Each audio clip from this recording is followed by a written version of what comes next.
Till I get up, time is barely on our side. I don't wanna waste what's left. The storms we chase are leading us, and love is all we'll ever trust. Yeah, no, I don't wanna waste what's left. And on we'll go, through the wastelands, through the highways, till my shadow turns to sun rays. And on we'll go, through the wastelands, through the highways, and on we'll go.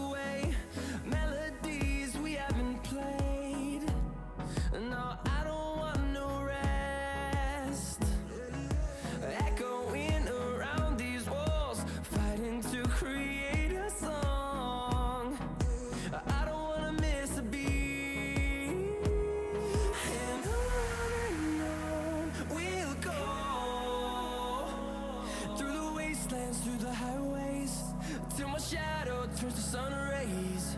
And on we'll go, through the wastelands, through the highways, and on we'll go.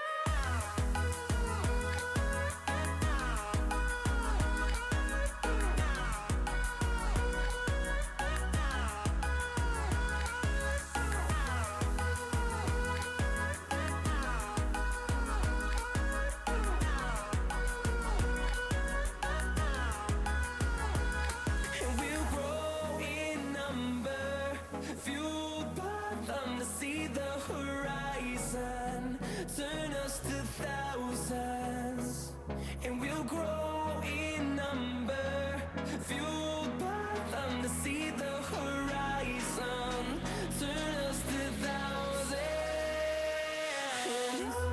and on we'll go, through the wastelands, through the highways, till my shadow turns to sun rays, and on we'll go, through the wastelands, through the highways, and on we'll go.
Explorers, adventurers, scientists.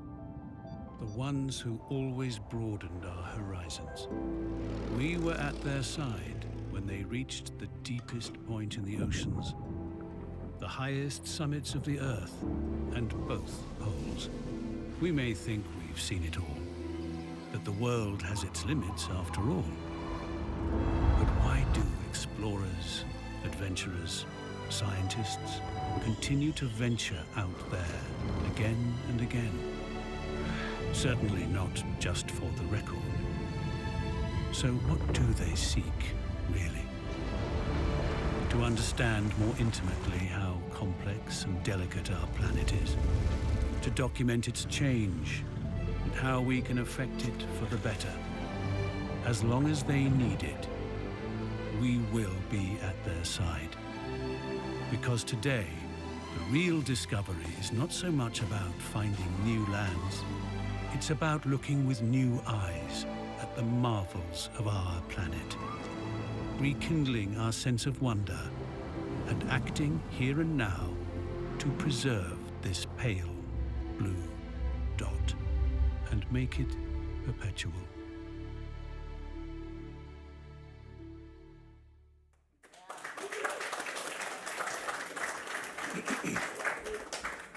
Well, good evening, everyone. I apologize for the warm room. Believe it or not, we're redoing the electrical in the building, and so a lot of the AC is not online yet, but that should not be true for this room. That air conditioner actually should be working much better than it is now, so I apologize. But if you don't know me yet, my name is Richard Garriott. I'm the current serving president of the Explorers Club, and I welcome you here to the Thursday night of Oceans Week. I'm sure I know many of you in the room I know very well, but I'm sure there's a few new folks in the room. So who is here at the Explorers Club for their first time this week? Anyone? Oh, a few. So not that many, actually just a few. But for those of you who are new to us, welcome. This club has been around since 1904, been 120 years. And we like to point out that not only were what we call our famous first of the North Pole, South Pole, summit of Everest, bottom of the deepest place, the Mariana Trench, surface of the moon, all those famous firsts were done by members of this club. But even giving lectures here at this podium, everybody from Sir Edmund Hillary and many of our guests here along the front row, famous and not so famous, have all lectured here at this table, at this lectern, over this last 120 years. And so you're in a place that we consider sort of hallowed ground. So I hope you enjoy it here tonight. But you just saw our opening video here, the Perpetual Planet video from Rolex. Rolex, by the way, is not only the title sponsor of this event, but they're our longest and greatest sponsor of the club. I mean, our partnership with Rolex and Rolex's support of exploration goes all the way back to Don Walsh's dive, the first dive ever with Jacques Piccard, down to the bottom of the Mariana Trench the year before I was born, which means before most of you were born too. And I have to give you a fun quote that I heard that actually came from the Explorers Club medalist Jacques Piccard, who went down with Don Walsh, where apparently after that dive, where the Rolex was attached to the outside of the Trieste as it made that full ocean depth dive, he came back and he reported into Rolex headquarters in Geneva that I'm happy to announce that your watch works as well at 11,000 meters as it does here on the surface, which is, and for anybody who's been down to not just that depth, but frankly, even a half or a quarter or an eighth of that depth is enough pressure to do in most any piece of hardware you want to throw in the ocean. And so that is really no small feat, and you guys have been doing no small feats here since the earliest days, and have been great partners for exploration writ large, but specifically here at the Explorers Club. Thank you ever so much for your years and years of patronage with us. I also want to thank specifically the folks from Schmidt Ocean Institute, who also helped sponsor tonight's program. We have Mark Strupp and Erica Montague here with us tonight from Schmidt, and their continued support of World Ocean Weeks has been vital to our growth and broadening our ocean family here. Where are you two? Where are you hiding now? Oh, there you're right here. That's right. Of course. Thank you. But tonight's event is a new tradition in honor of the great Don Walsh. And a lot of you were involved in oceanographic activities, and especially if it's deep involving a submersible, you know Don well. I had the great pleasure to go on a number of expeditions with Don when we were doing submersible work on a number of different submersibles. Phenomenal icon and individual, such a giving, generous soul and spirit to all of us in the field of exploration. He also just happened to help me propose to my wife. I actually hid an envelope in his coat pocket when he was giving a lecture here at the club, and I sent her on a scavenger hunt around the city, and she had to, in the middle of his lecture, sneak something out of his pocket to get her next clue on our marriage. But so anyway, he has a special place in my heart with that as well. But before we bring up our Ocean Week co-chair, Alex Wallace, let's listen to a special message from the Honorary Director of the Explorers Club, His Serene Highness, Prince Albert II.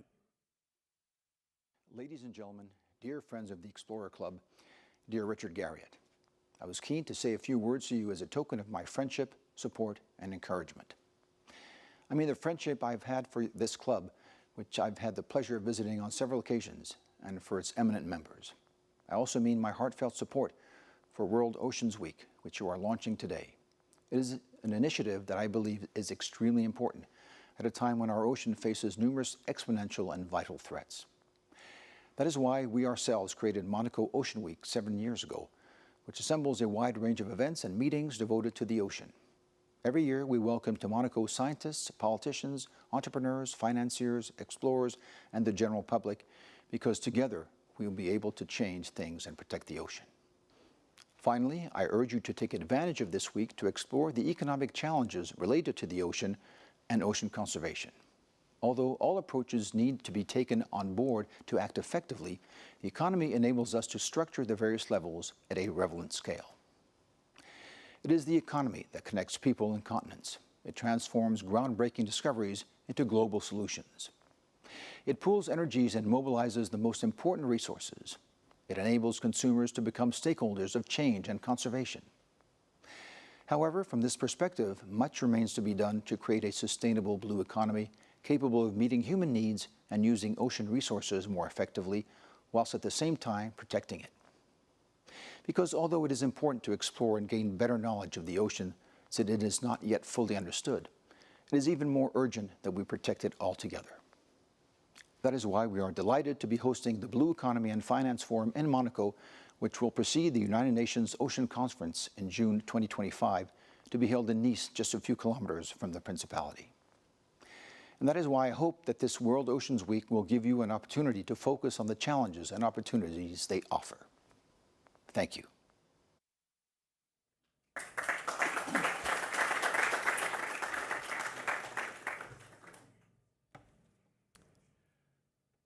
Thank you very much, Richard.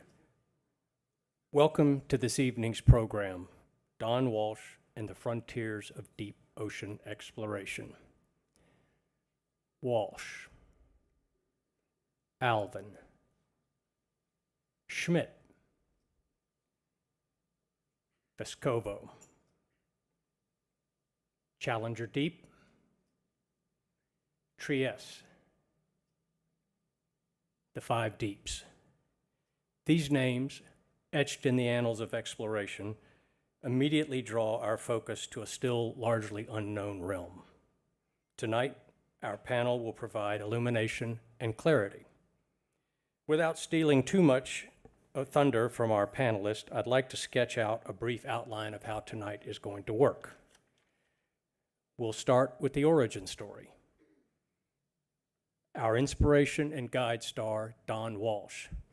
His son Kelly will be here and will spend some time reflecting on Don, his father, impact on exploration, and his legacy. Next, acclaimed author Susan Casey will lead an in-depth discussion addressing the present and future of deep ocean exploration. To a point, when I say the present, I mean like last month the present. We'll have a very special segment where we'll see never-before-seen footage where Mandy Joy captures something on the bottom of the ocean that I'm going to wait and let it be a surprise, but I think you're going to enjoy it.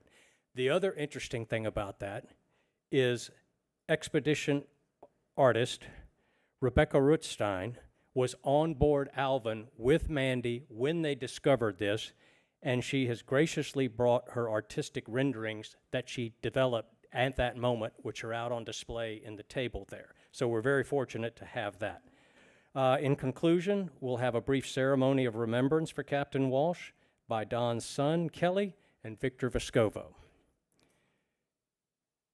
After that, we'll have a brief presentation to the panel, and that will conclude our evening. Thank you all very much.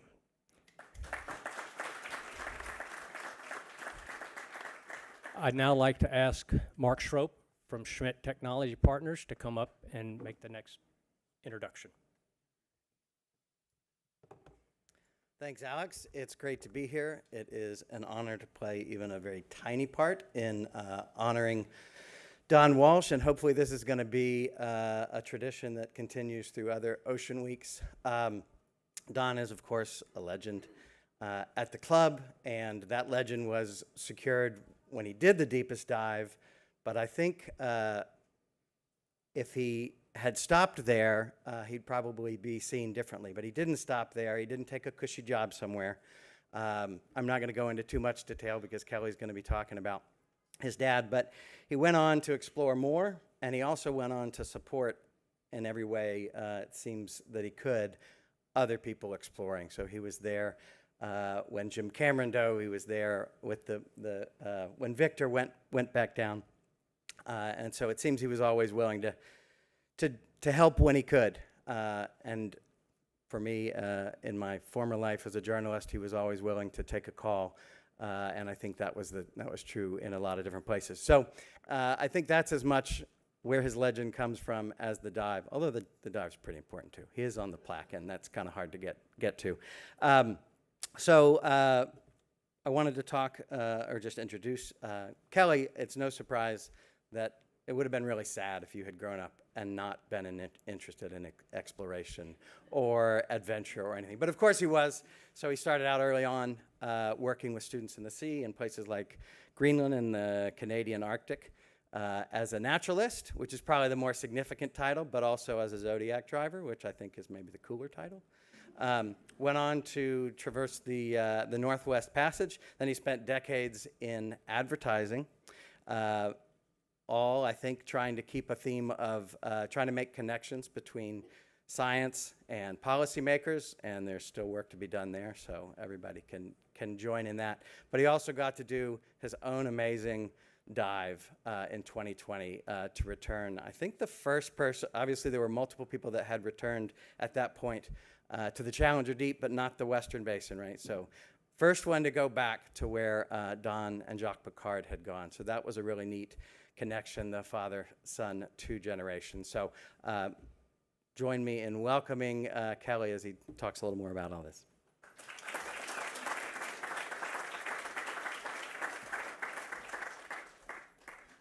Hello, everybody. Can I hear it for the foraminifera?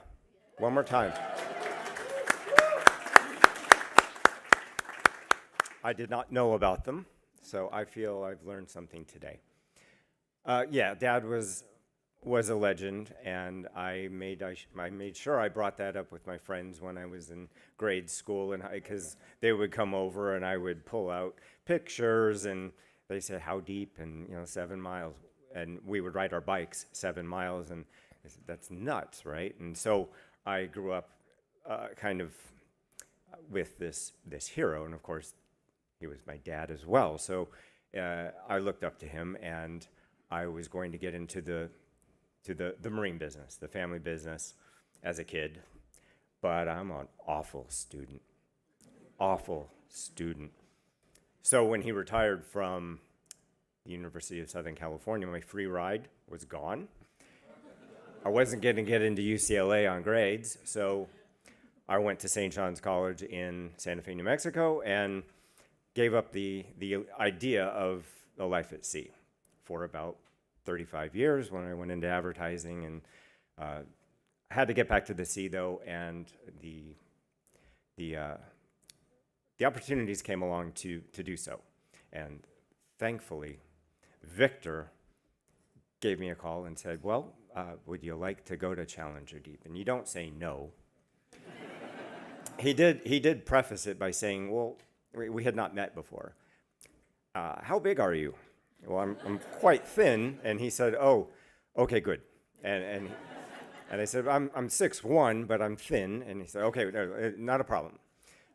So I knew we were in. But of course, Dad was super proud that I could follow in his footsteps in many ways, but nobody thinks they're going to go to challenge.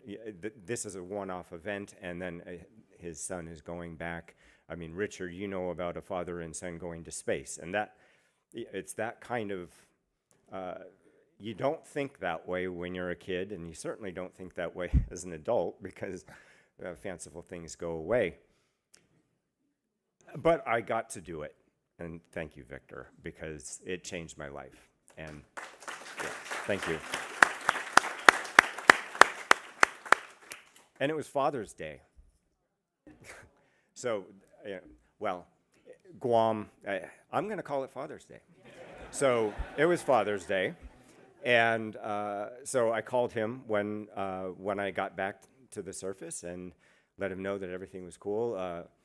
My fiance was giving real-time texts to my sister and my mom at home and Dad to let them know that everything was great. And my brother-in-law, Paul, was part of this whole, he joined the family, so he knew what he was getting into, the craziness.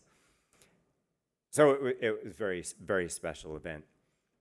So I don't think of him so much, and he knows so many of you, and you've worked with him in one way or another, either professionally or on the board here or any number of things. But of course, I think of him as Dad. So, and when he passed, I had 56 years with the man. That's a hell of a run. And, he was 92. And I still need to learn a lot more. And I could have learned a whole lot more from him. I've inherited his library.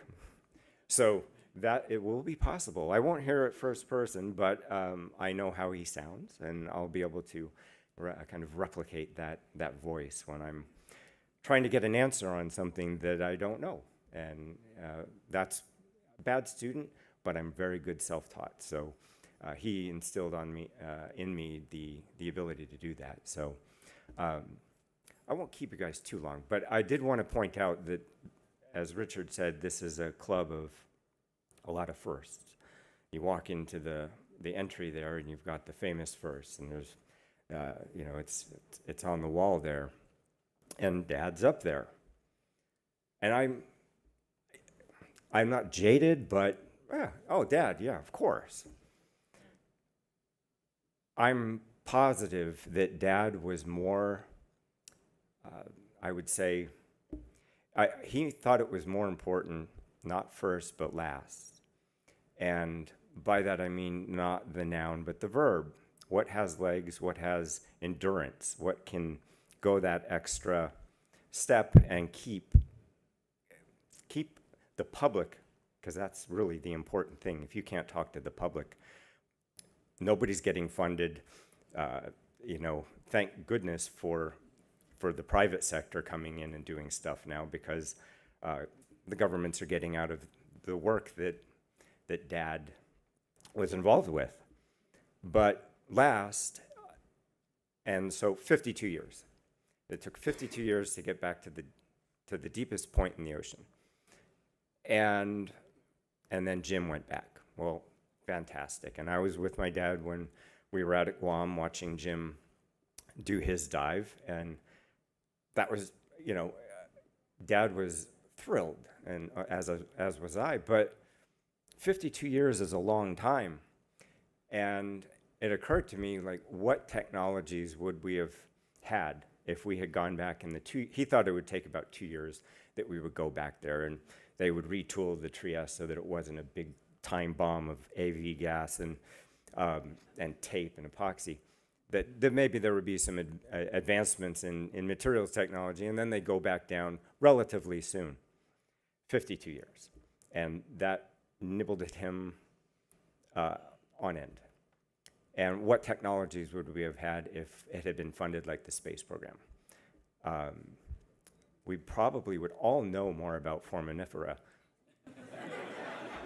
Not to take away that we shouldn't have talks about them regularly, but we probably wouldn't, we'd be like, oh, of course, foraminifera.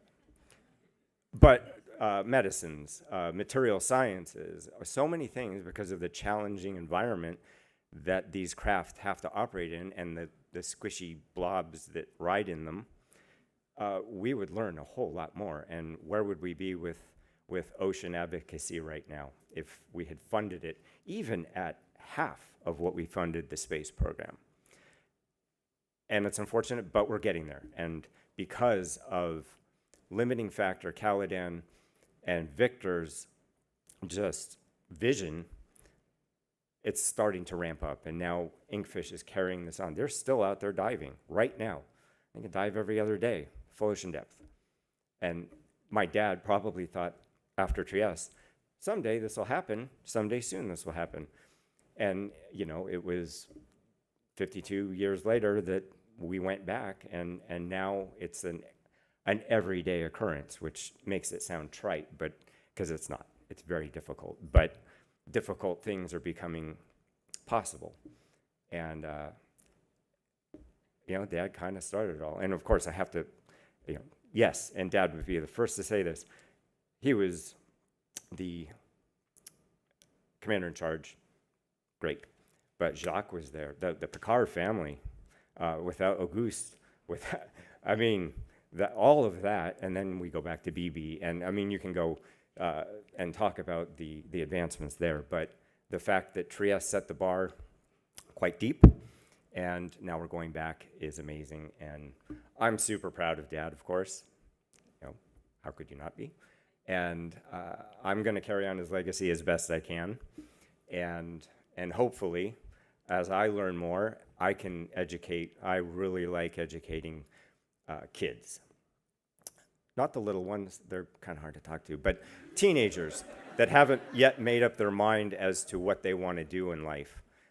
But they're smart enough to know that they want to do something rather than just sit around and play video games or go out and ride their bikes, which is great stuff, fine. But for a career path, if I can get them and talk to them and get excited about something, and I can talk about my dive and be real excited about that, or get them in a Zodiac and get them all wet and say, hey, you're just, what you're eating, foraminifera and plankton and all of these things, and yuck, but I can talk to them about that and they'll get excited. So that's that's a sweet spot for me. So that's my intention, and I really appreciate Richard and the club and Victor, my friend. So thank you so much.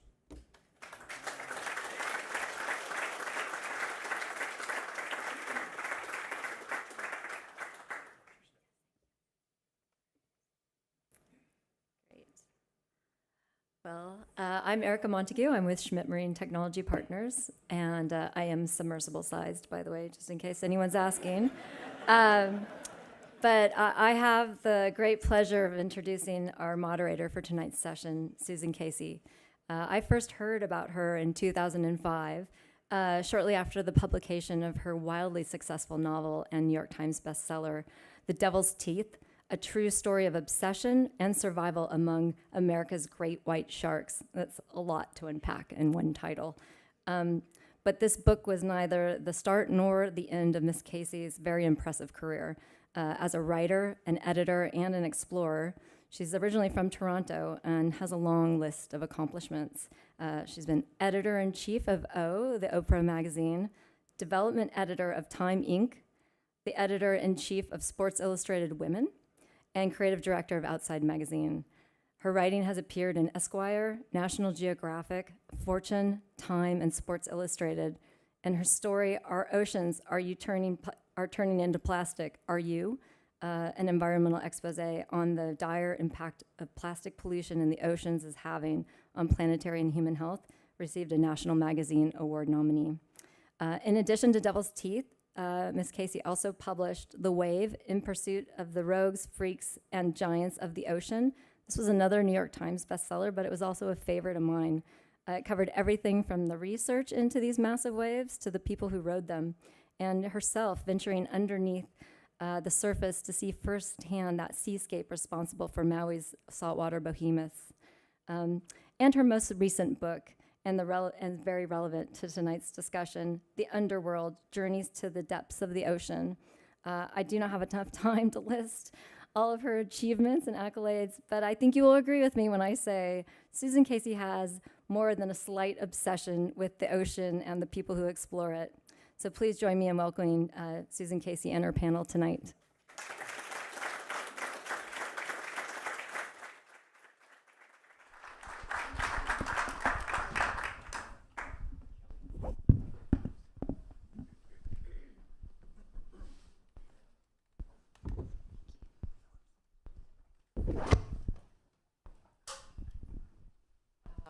Thank you so much, Erica, for that lovely introduction. I am obsessed, and I know I'm in good company. My biggest fear for this evening is that we won't be able to stop talking. So you may see me look around at the clock every so often. You know, first of all, it's just such an honor to be here in this venerable place with these extraordinary people, but also to celebrate the extraordinary life of Don Walsh, our beloved Don Walsh. It's rare enough that somebody's a legend, but Don, I feel, actually exceeded it, you know, not only lived up to it, actually exceeded it. So I would like to really have a lot of fun tonight. His sense of humor will always stay with me. And he knew better than anyone that we're the luckiest people in history. We're the only human beings to have the chance to see what's down there. I think as long as humanity has ever looked out at an ocean, that's just the absolute logical question. What is it like? What's down there? And there have been incredible ocean discoveries. There continue to be. But tonight, there are going to be so many more in the future. We're going to have even more incredible technological innovations. We're going to have more opportunities, and we're going to have, unfortunately, more threats. But it is a moment of flourishing. And so I really look forward to going out onto the vanguard.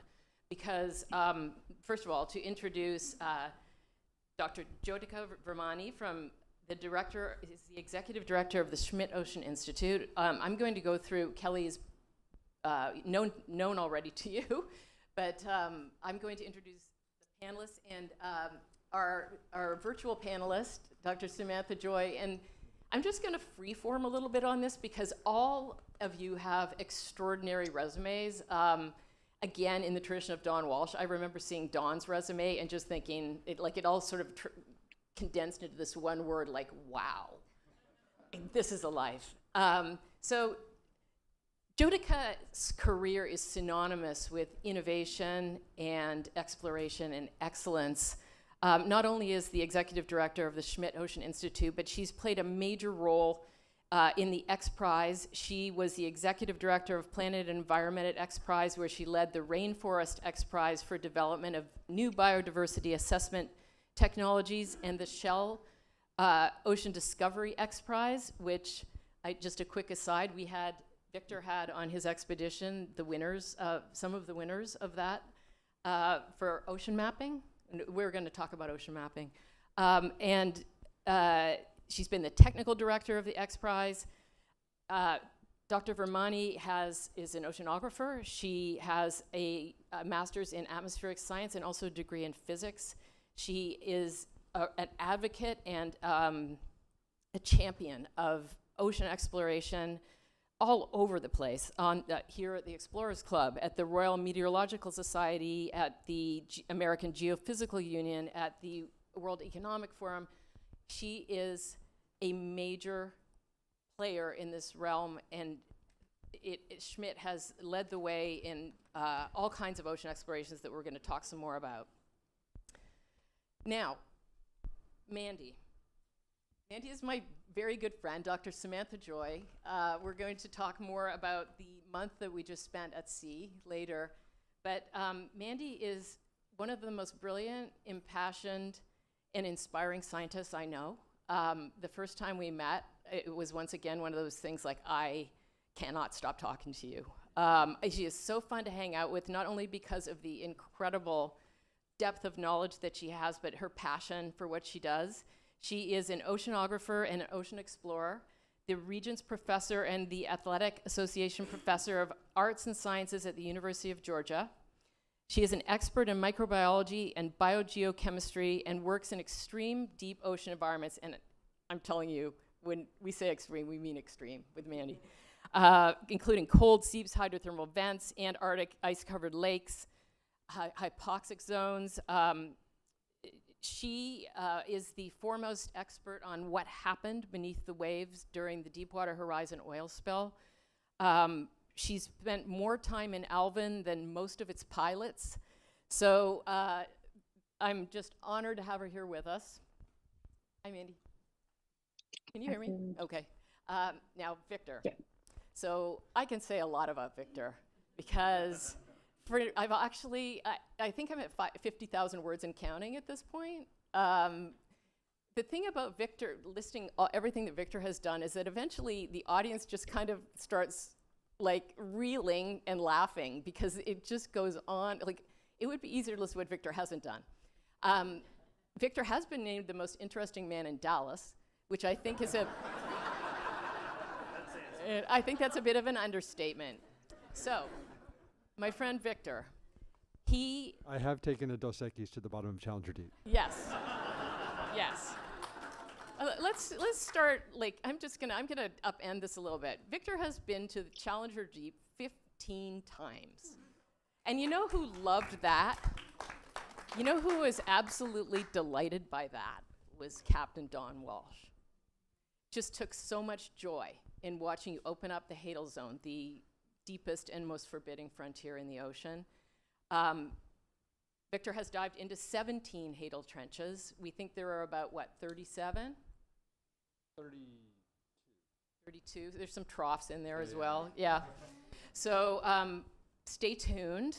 But Victor has equaled his incredible accomplishments in the ocean on land. He's been to the top of he's done the Explorer's Grand Slam, been to the top of all the 5 tallest peaks, has skied to the North and South Poles, has been to space, and has discovered the 2 deepest shipwrecks, the Sammy B and the Johnston. The Johnson.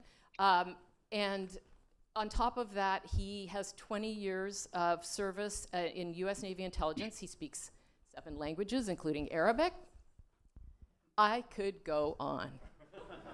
And the generosity of Victor and his, as a writer and a reporter, it was a real pleasure to watch his interest and love of ocean exploration really flourish over the years that he spent doing the 5 deeps and the Pacific Ring of Fire. And I watched him take all kinds of people into the ocean out of sheer desire to share these incredible experiences, and the first women to the Hadal Zone, first journalist into the abyss. I just thank you. We look forward to talking tonight, and I'm going to start with a question for each of you, for all 4 of you. Thinking of all the incredible things that you've seen, and all the progress that has been made recently, and since we're talking about the future, what's on your wish list? What's on your wish list for the next 10 years of ocean exploration? You can sort of freeform this if you would like to talk about a very far off thing, but I'm gonna leave it up to you. But let's maybe start with Jyotika. Didn't I say choose me last? Never mind. Yeah. It's a really fantastic question, obviously. So I'm going to take a technology angle to this. Over the last few years, we've been testing prototype technology for identifying biodiversity in the water. And where we're heading with that and integrating not only eDNA, but the ability to now essentially do X-rays underwater of gelatinous creatures so that you can see inside without bringing them out, because of course they're under high pressure underwater. If you bring them to the surface, the pressure changes. It's really hard to assess what they are. And what we're heading towards is a place where we can do biodiversity assessment in the water without extracting anything. So you said in a 10-year time frame, that's what I would love to see, is that ability where just like you can get other data, you don't have to take the creatures out. My concern is, you know, by taking them out, you're destroying things, right? So just leave them there, but do that taxonomic identification in their own natural habitat and environment. That's what I would like to see in the future. I guess maybe it would be probably good to have Mandy build on that, because when we've just been recently looking at out to sea with a bunch of microbiologists who were doing all kinds of metagenomics in situ, and in fact there were some new instruments as well. Do you want to talk about that, Mandy? Sure. So we had a high throughput nanopore sequencer on board the ship with us, and we were able to sequence samples immediately upon recovery. We basically recovered the samples, extracted the DNA, and then ran the sequencing that, you know, within a couple of days of each other. It was remarkable the difference that it made, because oftentimes when you have to freeze samples in liquid nitrogen, and then you carry them back to your lab and they sit frozen in liquid nitrogen or at -80 for months before they're extracted. What that does is it creates some cells that basically you can't extract. So you're losing a lot of diversity as samples are stored. So Jyotika's point that we need to be able to sequence in real time in the water is a really important one. I think that it is sort of the holy grail of assessing biodiversity, because we're never going to really get a true sense of biodiversity on preserved samples. Do you want to talk about SAGE? Sure. I was gonna talk about SAGE and observatories as my big thing that I wish for in the next decade.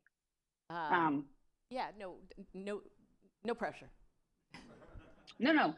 That was gonna be my answer to the question, was observatories. I mean, obviously we need to have more deep sea exploration, more opportunities to explore the deep sea, but we also need to have a robust system in place to observe the deep sea and to record events from, you know, your desktop computer. If you could imagine a scenario, we've got a system of landers on the seafloor that telemetry data up to our surface mooring, and then that data is telemetry to a satellite, and you download it on your computer in your office, and you can watch data in real time being collected at as many places as you could possibly think to put these sorts of instruments. And boy, I have a lot of places I would like to put them, in the Gulf of Mexico, in the Arctic, and the Gulf of California, just to name a few.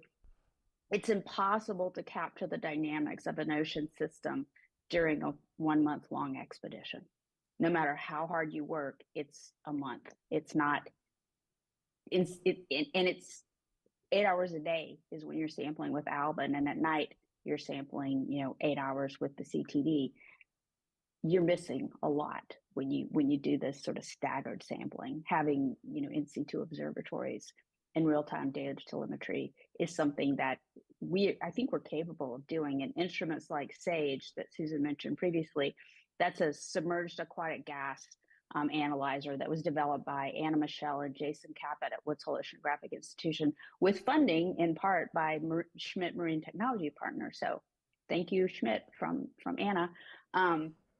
It's a phenomenal instrument that is a game changer in ocean biogeochemistry, because during our cruise, we were able to document that the system worked in the water column. It worked all around the vents. We didn't measure super hot fluids, but we measured, you know, some fairly warm fluids relative to background water, and the data are just phenomenal. I've seen only a fraction of what Mary and Spencer generated on the exhibition, and it's just mind-blowing. And I'm going to talk a little bit about it at the end when we talk about the surprise. Okay, Victor, I know your drawing board is always got a lot on it. Well, I'm I certainly am not at the league of a marine scientist like Mandy or Jyotika. I'm more of the simpleton of the group. At the end of the day, I'm more of an engineer and a pilot. So I tend to think of these things and these desires, frankly, in a much more pedestrian way. There are two things I would love to do with the ocean. One is 71% of this planet is ocean. And of that, 75% is still completely unexplored. Okay, do the math. Half of our planet that we're currently sitting on is completely unexplored. It is the last great true exploration on the planet. So now I'm passionate about how do we map the rest of the seafloor. The current methods we use using massive oceanographic research vessels are very, very inefficient at that task. So I'm working with several people, some of them members of the Explorers Club, and I'm trying to design and develop a ship that does one thing and one thing only. It maps the seafloor. And by focusing it on that singular mission with modern technology, we're hoping to break the cost curve and bring the cost of mapping the deep ocean by an order of magnitude. So hopefully in the next 3 years, because this stuff takes time, we will be able to get there. So that's one thing I would love to do. And then the second, very quickly, much longer term than that, I would love to develop a next generation submersible that's even more advanced than the limiting factor that we dove in so often. But one of the key features I would love for that vehicle, because I do think it would be very, very difficult to build a transparent pressure sphere made out of glass or acrylic. It would just be too big and it'd be too risky. I would love to have 8K displays that form fit the hull, so that when you're looking at the hull, it is as if you are looking outside. So you would have a virtual transparent pressure hull that you could take to full ocean depth. That would be enormous. Is it scientifically important? Not really. Not like what Mandy and Jyotika and others want to get data and analyze the oceans. But what I'm about is about human exploration at the tip of the spear in some of the most dangerous places that exist. That human experience is why we are in this room at the Explorers Club. That is engaging, and you care about things that you're engaged with, and that would include the ocean. I want to circle back around to talking about human deep sea exploration and seafloor mapping, but first I want to just give Kelly an opportunity to talk about blue sky it, future of the deep ocean, exploration, education, dream list. Well, it follows, Victor, that the more the public knows about this, the more people like Victor and myself and so many of the people that have gone down recently and that have talked about the deep ocean, because most people don't know how deep the ocean is. When you explain it to them, they get this look on their face. And so the blue skying it is better education on the oceans, whether you're a coastal community or not. It doesn't matter. It's the planet. And so if high schools are teaching a rudimentary oceanography class, doesn't have to be, you don't have to challenge to get in it, just so that kids in Kansas know something about the oceans.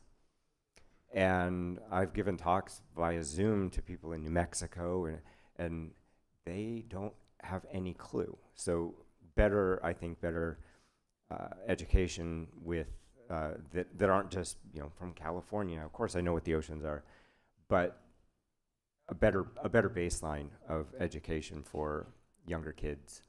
And then secondary to that, funding. I think the government should get back into this business, human occupied business, because people like Victor and Schmidt, there are players coming online that are doing what the government could not do. But the government but have to be held accountable by the public that pays their bills, and I think that also helps with the education. We were recently parked in a marine research vessel owned by the U.S. Navy and operated by Woods Hole next to the French National marine research vessel, and we went over for a tour of the French vessel.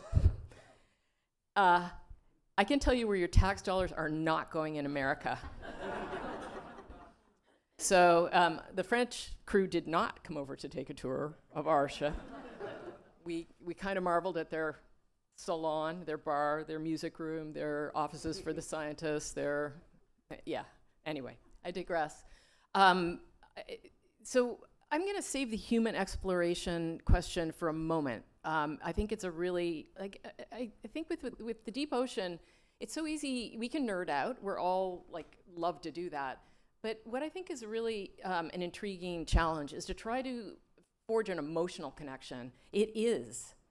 It's not only covering 71% of our planet, it's 98% of the biosphere. The ocean is 98% of the biosphere of Earth, approximately 95% of which is below 600 feet. So we're meeting the Earth for the first time.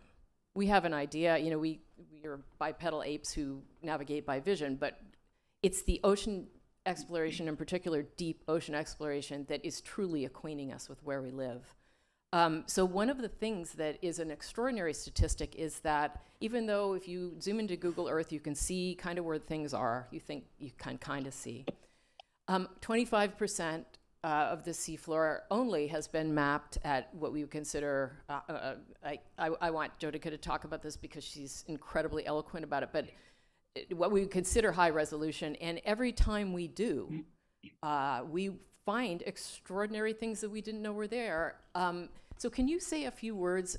There is an amazing YouTube video that Jyotika did a presentation. Is it the Royal Institution? And it's called Discovering the Secrets of the Deep, or The Enigma of the Deep, Enigma of the Ocean. It is the best illustration of why what it means to have high resolution mapping of the seafloor that I've ever seen. Do you want to just describe it a little bit? I mean, we don't have it, unfortunately, but. Yeah, sure, yeah. So high resolution, 25% of the seafloor. High resolution means 100 meters. So where you are now, that's all you'd see for 100 meters grid.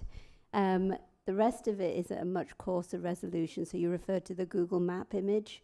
That's about a kilometer grid resolution. So you would not see the tall skyscrapers of New York City for a kilometer from this point where you're sitting. It would just be the same height that you are. Can you imagine how much we are missing? So essentially what I showed there, that was in London at the Royal Institution. The entire city of London does not exist because we don't have a map that's high enough resolution to show that it's there. For all we know, there are another 20 cities the size of London somewhere on the seafloor. We just haven't seen them. We just can't see them. We've no idea yet. So that's what you're referring to, was that example I gave there. Yes, but you also mentioned, every time we go out to look for something, and later you will see something that we didn't know was there, and we found. And Victor, you've seen this firsthand time and time again. I mean, both of you have been very involved with the 2030 initiative to map the seafloor. Not going to happen. It's not going to. Well, yes, that's kind of obvious. But we need to figure out how to make it happen for 2040 or 2050 because unfortunately, and maybe I'm talking a little out of school, it's interesting in dealing with the deep ocean. I came at it not from academia, but I'm a business person and I'm a technologist. And most problems in the deep ocean are attacked by people from academia and from government. And they do not attack those problems in highly efficient economic ways. And therefore, I believe that there is an enormous amount of progress that can be made by Schmidt, by Ocean X, by others that are more private sector focused to deliver very effective economic solutions to some of these very difficult problems. And ocean mapping is one that is completely ripe for that. I'm just going to pick up SEBA 2030 as the program. It won't happen by 2030, but when that was launched, it was an aspirational goal. And you need aspirational targets and goals to aim towards, even if you miss it, because then you'd really try for it. So when I launched the so Express, you manipulated me. It worked. Who can say they've done that, eh? Well done. So when the X Prize for Ocean Discovery was launched in 2015 actually, only about 4% of the seafloor had been mapped to a high resolution. And the estimate at that point was it would take 600 years with the technology we had of that day in 2015, 2016, to map the seafloor at a higher resolution. 600 years, that's beyond our lifetime. Although technology is changing and improving the longevity of our lifetime, so who knows? But now, so some of that technology is similar to what you were talking about, the autonomous technology that just goes out and maps. And with all of these new technologies, that estimate has drastically reduced. Mine would not be autonomous. And this starts getting nerdy. Everyone always, Americans are so funny, and I'm an American. We always leap to tech solutions, autonomous robots. Sometimes simpler is more effective.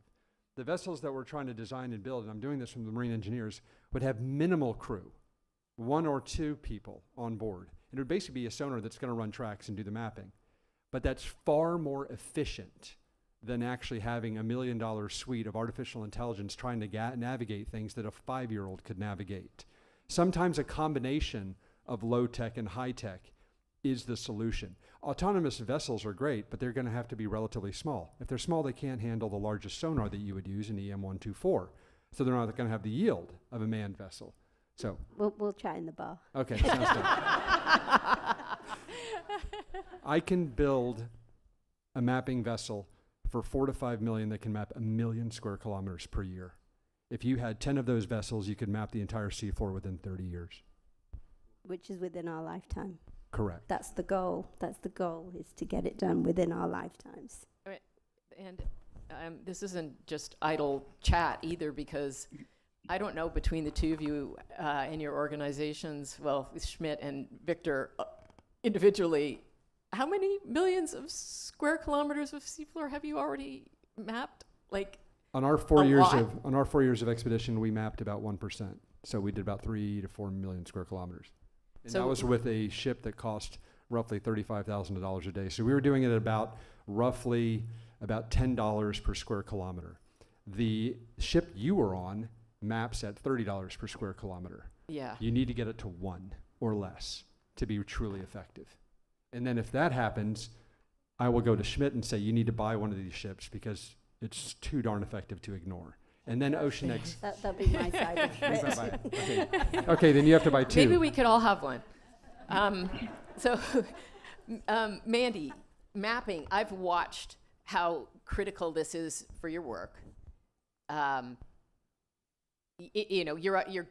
on a granular scale, you're using mapping, but also on a macro scale. Do you want to talk about a little bit about how you see it progressing? Sure. I mean, there's been tremendous progress in the past 20 years that I've been, doing this sort of work, and the extent to which we can identify features and the algorithms that we use to process the data have improved tremendously. So I think, we've come a long way, yet we find ourselves, when we were out there in April, in a place where mapping had been done, but at a really low resolution. And, we were sort of standing in the middle of Manhattan trying to figure out which way to go, using, Jyotika's analogy. We're looking around and nothing looks like the base map that we have. And if I had $100 for every time that has happened to me in my career, I would have many hundreds of dollars. I would have thousands of dollars, because the seafloor changes in these dynamic habitats. And, getting a really high quality, high resolution maps is absolutely essential for scientists to be able to ask the right questions and make the best policy decisions, for conservation and sustainability. That brings up one thing that I wanted to sort of specifically mention regarding mapping, or even other scientific endeavors in the ocean, is just autonomous vehicles beneath the surface. I know that you've spoken about a couple, the sail drone, and there's another. There's Mesobot. There's robots that are down there. Do you envision a more connected future in terms of technology in ocean sensing? That's to me. To anyone. Yeah. You're the engineer. I mean, I'm not saying at the expense of human exploration, No, because I I think we need it all, Yeah, right? there have been expeditions which even we've conducted where underwater robots, if you like, are talking to each other. So synchronized exploration activities. So AUVs, I think, is what autonomous underwater vehicles. So sail drone, by the way, is a surface one, but it does have the new one will have mapping capability on it. But yeah, so we do have expeditions that do coordinated robotic exercises. So that is coming. It's not very common yet, but it is coming. It's not common because it's very expensive, and the footprint that they can cover is very small. I tend to speak my mind. But the issue is autonomous vehicles sound great. But anyone here who has in any way dealt with the ocean understands that it is an incredibly unpredictable and brutal place. It has an active will to destroy equipment. So you put something down, especially in the deep water, that's autonomous, it's dumb, really. It can't, for example, we made a no-go area of the Challenger Deep after Kelly and I's dive, when you personally witnessed the number of tethers that the Chinese had dropped in the Western Pool. If an autonomous vehicle was cruising around down there, within, I estimate, 45 minutes, it would get entangled, and you would lose a multi-million-dollar AUV. They just don't know how to navigate in a challenging environment. ROVs are great, but they're slow. They have to have ships with dynamic positioning. They can only see a pencil-thin kind of beam in mapping. So there are roles for all the different technologies, but they have to be tailored for the specific missions. But it's a brutal, tough place, and it's expensive to operate. You know that. I don't disagree with you. And water's opaque, so there's no transmission by radio. It has to be done by acoustics, and that has very short range, and it has very dirty signal. So it's just a damn challenging environment. Damn it. Okay, That's so what makes it fun. We love this brutal, challenging environment, and I want to ask Kelly. This is kind of a personal and emotional question that then we can segue into the need for us to go down there, despite all the cutting-edge technologies that we both have and will have in the future. Can you just say a few words about how it affected you, the physical dive, the presence of the deep ocean? You said that it changed your life, but how did it feel? And why was it important that we were there? Well, Dad, when Jim Cameron did his dive, and they were talking about why humans need to do that, take that risk. And I don't know which one said it, but this sounds like Dad, that you can't surprise a robot. Jim Cameron said, "Who wants to grow up to be a robot?" Right. And so having... Can I just join in that Sylvia's analogy is my favorite. You wouldn't send a robot to taste fine wine in Paris. There you go. That is so much better. There you go.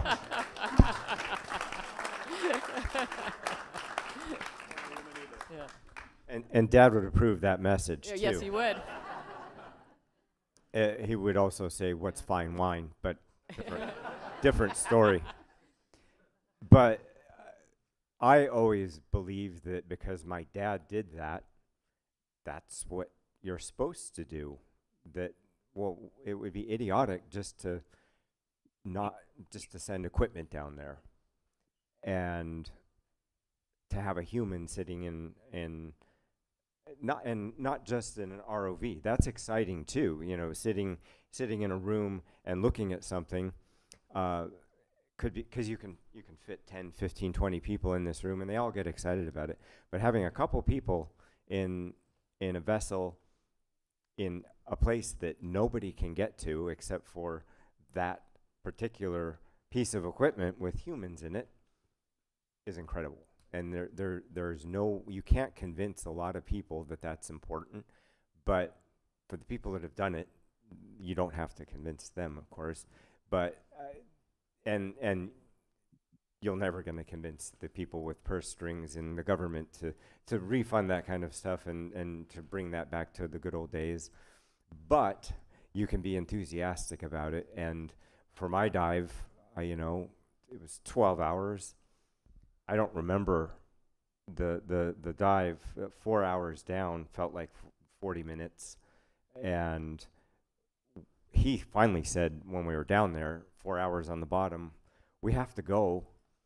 And because there are a whole bunch of people on the ship wanting to go to bed at some point, and it was 4 hours back up. So, but that, you put a robot in that seat, and none of that matters to a robot. But you got to hear this story, though. You know what he asked me on the way down? He said, "Hey, Victor, can I ask you a favor?" I said, "Sure, yeah, anything." He said, "Can we stay down just a little longer than my dad did?" Which isn't hard. So he was down there for 15 minutes, and Kelly was down for 4 hours. Yeah, so we moved the peg a little bit. And of course, I never let him forget that. And he was happy. Yeah. He was because people were going back. People were going back. Before we started diving Challenger Deep in the limiting factor, more people had literally walked on the moon than had been to the bottom of the ocean. That is now no longer the case. Yeah. I was the last number. So the next dive was when we crossed it. Yeah. You got us even. Thanks. Yeah. Hey. Yeah. I'm gonna have you go last on this human-occupied vehicle thing, Victor. I want Mandy to weigh in on this because I know she's impassioned, and then I'm gonna let you rip. Okay, Mandy, human-occupied vehicles. Why? They're essential because there is being a human on the bottom. You see things, you experience things that you just don't get working with an ROV. And I've worked with various submersibles and many different ROVs. And ROVs are great, but the most important things I've ever discovered in my career, one of them you'll see later, it was a feeling that I got because of something I saw on the bottom out of a porthole that I just happened to look in the corner of my eye, something caught my eye. You get these feelings. I believe that when you are diving in a submersible and you experience the wonders of the deep, and it's true. It's a wondrous, astonishing, jaw-dropping environment. It changes you. It changes the way you think. It changes the way your mind works. It affects every cell in your body, and it creates an environment in the sphere of that sub where creativity is in warp drive. And it sounds a little bit silly, but it's the God's truth. I've done many dives, and I have a little book that I take down with me that's my idea book. And my best ideas that I've ever had in my career have been born in the sub. So I believe that we need more human eyes on the bottom. It also enables those humans who have been to the bottom to tell stories about their time there, to engage the public with the deep sea, to help people fall in love with the deep ocean, because that's what's required to save it, right? Jacques Cousteau said, people protect what they love, and we need to make everybody fall in love with the deep sea. Okay, here. Jyotika, do you want to add? No, I'm going to let Victor go. Okay, let's hear it. So, in the beginning, I think maybe people know this, you considered the notion of just sealing yourself in a... No, that's... that was a... Okay, that's apocryphal. That's somewhat apocryphal. People say, I said, oh, just put me in a steel ball and take me down to the bottom. That was meant to provoke the engineers. Because, because I deal a lot with engineers, and they will add requirement after requirement after requirement until they try and build something that cannot be built. So what you do when you're dealing with engineers, we're going off topic, you anchor them to something ridiculously simple so that you meet in the middle with something that's practical, affordable, and reliable. That's how you deal with engineers. So when people say that I wanted to go down to the bottom of Challenger Deep sealed in a steel ball, yes, I did say that, but I didn't mean it. So, Human presence. How Okay. did it change you? Okay. The Apollo astronauts came up with a term you may have heard called the overview effect. How many people have heard that? Okay. The overview effect is a psychological phenomenon that affects people to a greater or lesser degree when you see the Earth from space. Not just high altitude, no kidding, space. Black background, yellow sun. Richard, you've seen it too. I got to see it on the Blue Origin flight. And there's no question. You're floating in zero G. It does affect you. You see the very, very thin layer of the atmosphere. You see the Earth below you with no boundaries written. And it does affect you thinking, why do we treat each other so badly? Why do we treat this planet like it's a garbage can? It affects you. And that's why I'm an enormous proponent for getting more and more people, particularly leaders and politicians, into space. I think it makes you better people. Going to the bottom of the ocean does the same thing in a different way. It's almost like it's an underview effect. When you go to the bottom of the ocean, I get asked this a lot, what's the difference between the two? It feels ancient.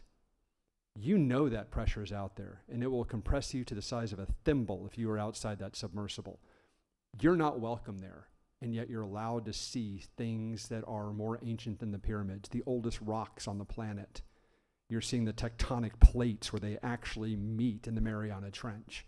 It's deeply affecting in a way that it's not as exotic and brilliant as space. It's more ominous, but a much deeper and richer feeling. The combination is extraordinary.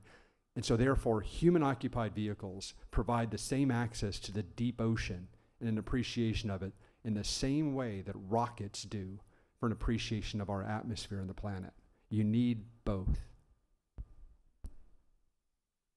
Bravo.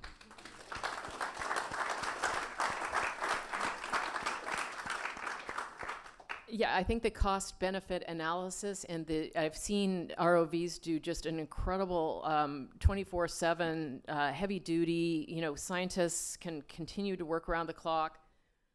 There is a place for all of this, and I think that the answer to the question of what's on our wish list is like everything. You're clearly not an engineer. Yeah. Okay. Yeah, but you know what? I did say no budgets, blue sky, no limits. So that's what we're here. That's what we're now doing you're a today. politician. Okay. So I want to. You can talk about numbers in this question because I don't want to linger on this very long because we don't have enough time to do a lot with it. But there, along with the extraordinary explorations that will be part of our present and future time and experience in the deep ocean, we have increasing threats, and I think we're all familiar with what they are. But the kind of the flip side of this flourishing time of ocean exploration is this looming threat, which I think I can say that we all completely abhor, of deep sea mining. Now, I don't happen to think that we're insane enough to actually do it, but it is a threat, and I have spoken a lot about it with Mandy and with Victor. I would just love to hear Jyotika, Kelly, Victor, Mandy, can you just say a few words about why we should not do this? It can be as brief as you want. Anybody? Mandy, you want to go first? Sure. For me, the idea of mining the deep sea for minerals just strikes a chord, and I get incredibly angry because I've spent a lot of my career assessing the impacts of the oil and gas industry and exploitation of oil and gas reserves in the deep sea, and how those activities affect deep sea communities. And it's a story that most people never hear about. And it's beyond the Deepwater Horizon oil spill. It's, everywhere that there's a well or production well, there's many holes drilled in the bottom and many communities disturbed, many habitats destroyed. And this is just the cost of doing business. And when the oil and gas industry began to take off in the 1950s, there was really no effort, no thought put into environmental impact assessments. I mean, they're rudimentary at best, and really it's just a rubber stamp a lot of the time. And I've talked to people who are proponents of oil and gas, and you know, we need it for now until we can go green. But there are a lot of similarities between the trajectory of the oil and gas exploitation that happened in the 50s and 60s and the moves that have happened with deep sea mining in the past decade. And we simply cannot afford to allow this to happen because the damages are extensive and impossible to really track and document. And it's such an incredibly dangerous industry that everybody needs to take the time to put a little effort into stopping this train before it gets too much further down the track. Thank you. Victor, you have a really unique perspective on this that I think is really, I know you have a whole presentation on it, but can you also summarize it a little bit? Yeah, briefly. I approach it not as an environmentalist, but as a financial analyst and industrial investor. I've invested in oil and gas projects. Hell, I'm from Texas. But deep sea mining won't work. And other prominent people that are very well off are in support of DSM. But if you actually look at the financial statements of the leaders that are going to process deep sea mining, especially in the last 4 years, their basic economic assumptions do not work. They don't. They won't make money. Prices have gone up on the raw materials to process them. The prices of metals have come down. They haven't used this technology at 4,000 meters. It'll break. I mean, so many assumptions are so inherently flawed just from an economic perspective, disregarding the environmental. I'll give you one statistic that blows people away, yet it's out there in black and white. The leader in the field right now is the metals company. In their own published financial documents, at their full run rate production that they would achieve in 10 years, with their equipment working 24/7, 365, they would produce less than 3% of the total world nickel production. If they are saying deep sea mining is going to solve the problems of terrestrial mining, it is false. It is false advertising. It is immaterial. There will be terrestrial mining regardless of what happens in deep sea mining.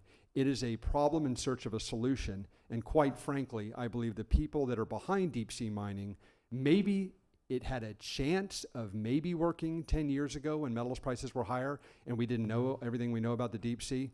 But now they can't just say, oh yeah, you're right, we're going to stop. So they're playing hide the ball. They're pumping and dumping the stocks, and they're hoping to get out before it collapses. My own prognostication for what happens with deep sea mining, it's going to happen. They have a huge incentive to say, we are commercially mining deep sea nodules, and then within a year, they're going to burn through so much cash and lose so much money, they won't be able to hide that it doesn't make money, and it will collapse. That's my projection, but it will destroy tens of thousands of square kilometers of seafloor in the interim. But that's the pattern of history. Jyotika? Can I, Yeah, can I just ask, actually, So the one thing I never hear about the deep sea mining and the picking up of the nodules is that they're radioactive. And I don't think, by the way, I've never heard anyone actually talk about how they're going to mitigate for the radioactive nature of this on humans or otherwise. And the reason they're radioactive is because it takes so long for them to grow that even though it's a very, very small amount of uranium in the water, eventually it precipitates out and down. And so there are studies, I started to look into this about a month ago when someone mentioned this to me, that there are scientific studies that have shown that the surface of these are radioactive. So that's something that I was like blown away by, that no one's ever mentioned this, and that's an additional cost. Add it to the list. Yes, It's so that's ridiculous. an additional cost, right?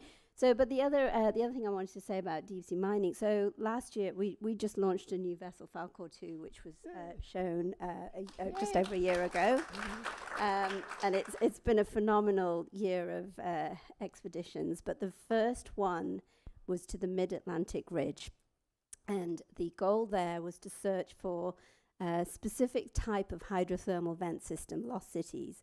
And the scientists who were leading that didn't find lost cities, But in the space of under 40 days, they found 3 new hydrothermal vent fields with dozens of black smokers. And because we had the ROV, we had a camera on board, we saw it was teeming with life. I've never seen so many shrimp having such a party as I did in those videos, right? They were jumping all over the place, having the time of their life.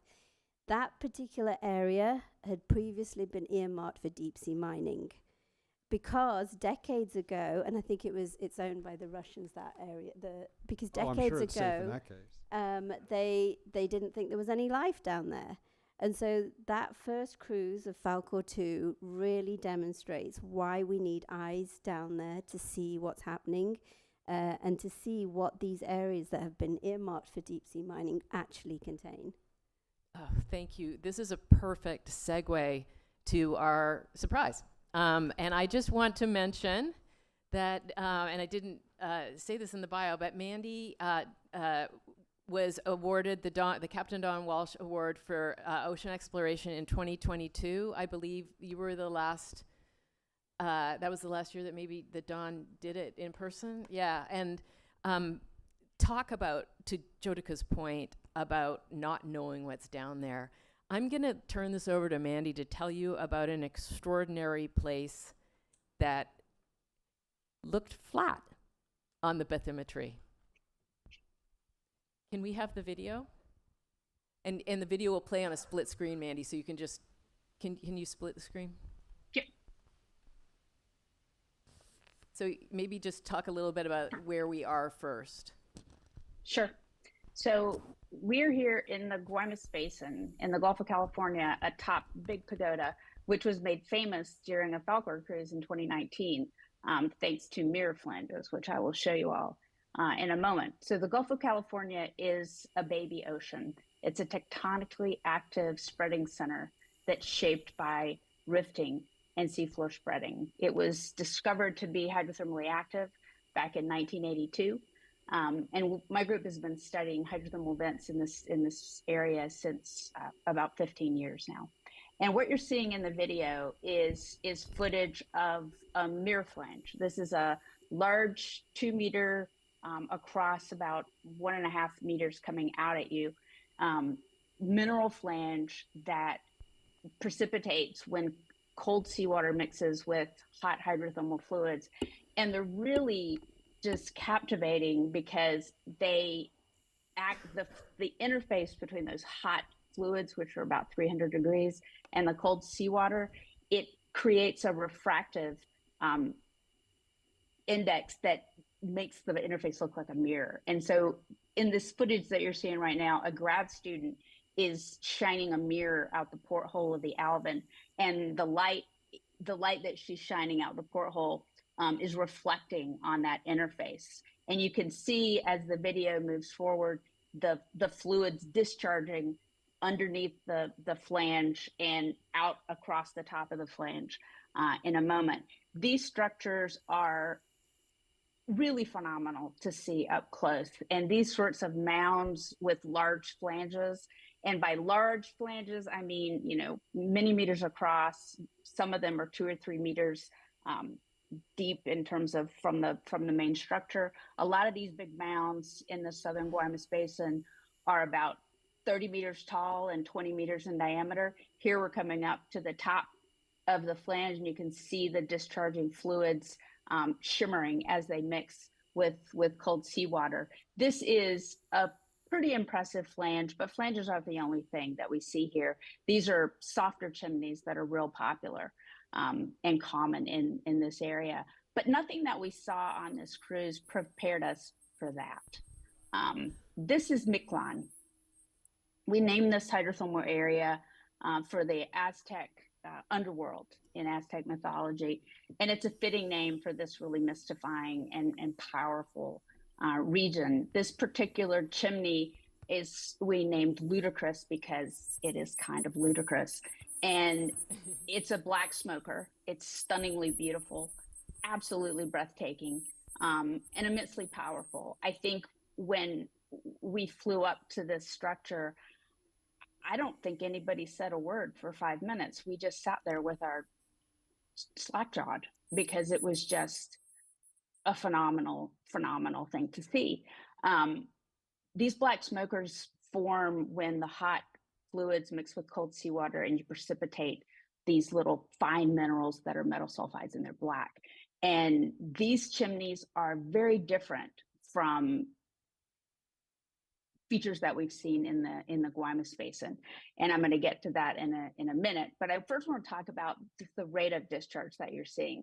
You probably get the impression from watching this footage that there's a lot of fluid coming out of these chimneys. These are some of the most productive structures that I've ever seen. I think they sort of dwarf what the most productive black smokers that I've seen. I've shown this footage to some colleagues of mine who work on hydrothermal systems and black smokers in particular. Nobody has seen anything like Mikla before. The discharge is substantial enough to create a measurable impact across the entire water column, top to bottom. You can detect the signature of these structures. Ludicrous is not alone, though. Ludicrous exists in a depression, and in that depression, there are numerous, too many to count, pipe chimney structures. We mapped this area with AUV, the Sentry, that's operated by the National Deep Submergence Facility at Woods Hole. And we had on that mapping dive the SAGE methane sensor, and we recorded the highest methane concentrations ever measured around a hydrothermal vent in the ocean. And there have been some tools, mainly in situ mass spectrometers, that have measured gas concentrations at vents in the Pacific and the Atlantic. Nothing comes close to these ludicrous vents.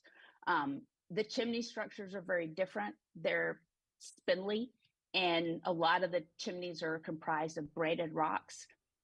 The crater that you just saw that has the chimneys like ludicrous in it are surrounded by structures like this that you see on the screen now. These structures are more sort of large columns that are 1.5 meters to 2 meters in diameter. This one looked a bit like an elephant if you squint and look at it sideways, and other people thought it looked like a dragon. But this structure was, again, many meters high. Some of the largest structure that we saw on the edge was 20 meters tall. We know that these structures are really new. We know that because there's no animals living on these structures. There's not even microbial mats living on the structures. So they're freshly born thanks to recent volcanism. And this volcanism has generated totally unexpected features that have really shocked everybody that has seen them. The fluids I mentioned before are 330 degrees centigrade, so super hot, super productive, super impactful, and entirely unexpected. I was absolutely speechless when we drove up to this site. And the first words that came out of my mouth, I think, were "holy fill in the blank," because it was just one of those moments where words fail you.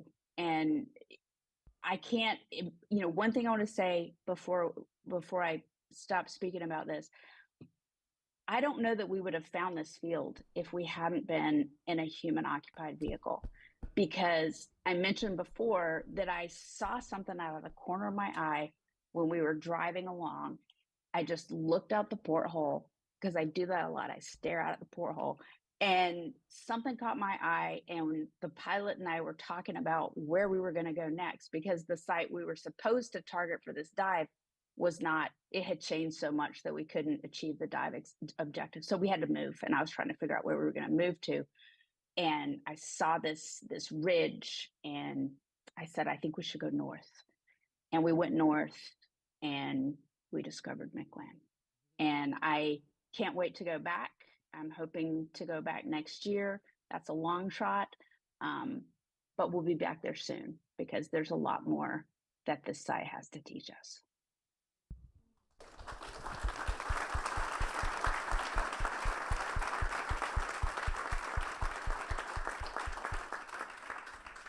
Sort of begs the question, what else looks flat on the bathymetric maps?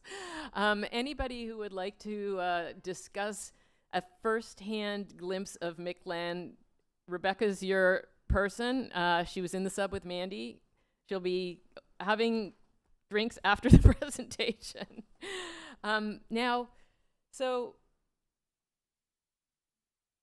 the future of deep sea exploration is clearly bright and urgent. And everybody on this panel, Kelly, Jyotika, Victor, Mandy, everybody in this room,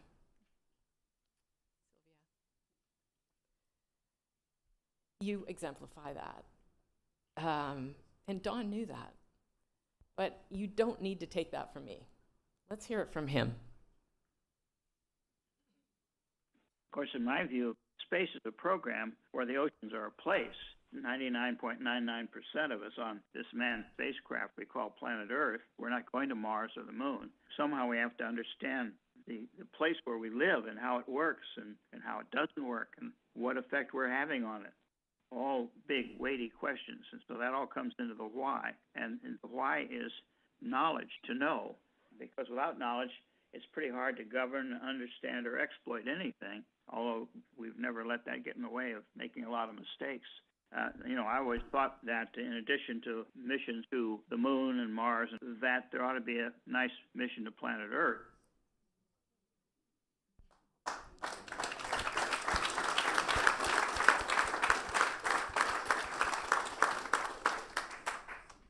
So thank you for joining us to continue the legacy of this Earth mission that Don has entrusted to us. Even though we all know that, to quote Don's scuba diving buddy, Arthur C. Clarke, yes, seriously, our planet quite clearly should be called ocean. And now I think we have a couple other little... Can I get a mic here on the podium? Thank you.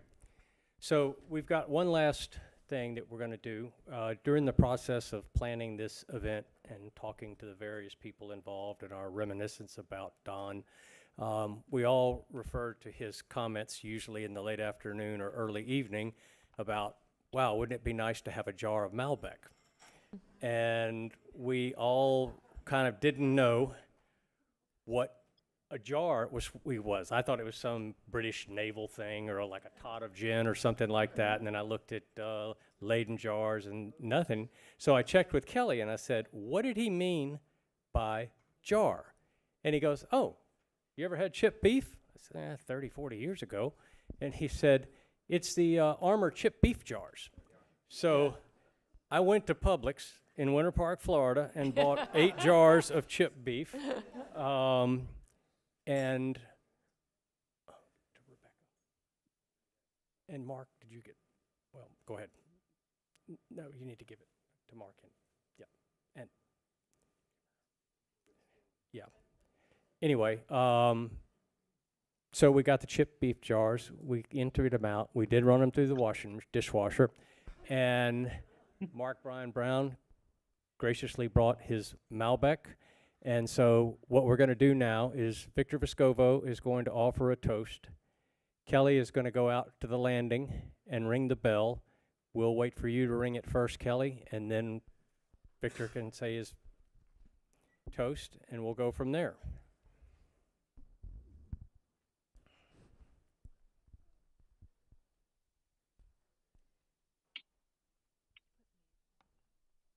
I'm sorry?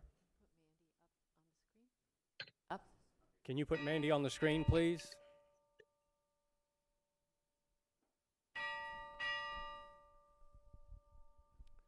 To Captain Dr. Don Walsh, one of the greatest explorers this country has ever produced, and one of the greatest human beings as well. To Don. To Don.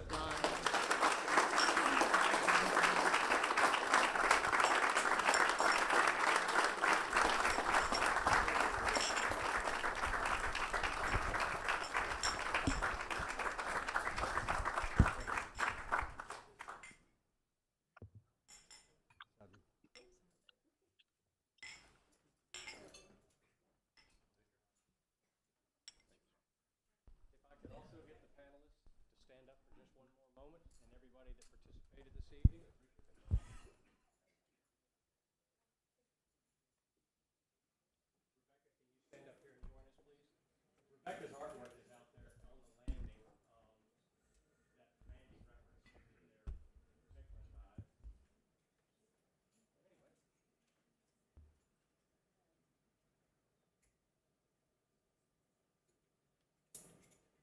mention once again, part of our educational outreach program, we had a competition for poetry related to the ambassador species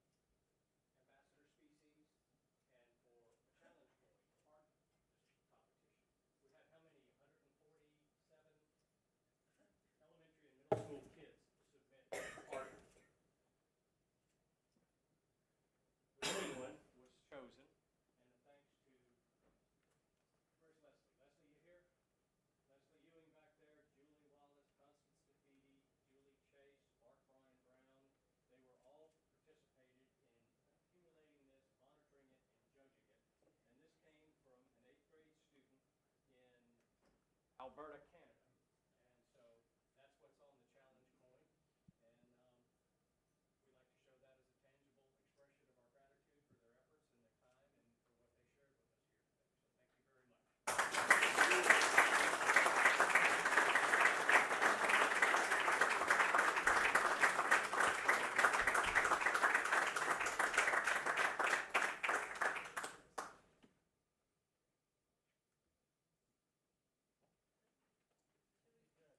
That'll complete our evening. Everybody go where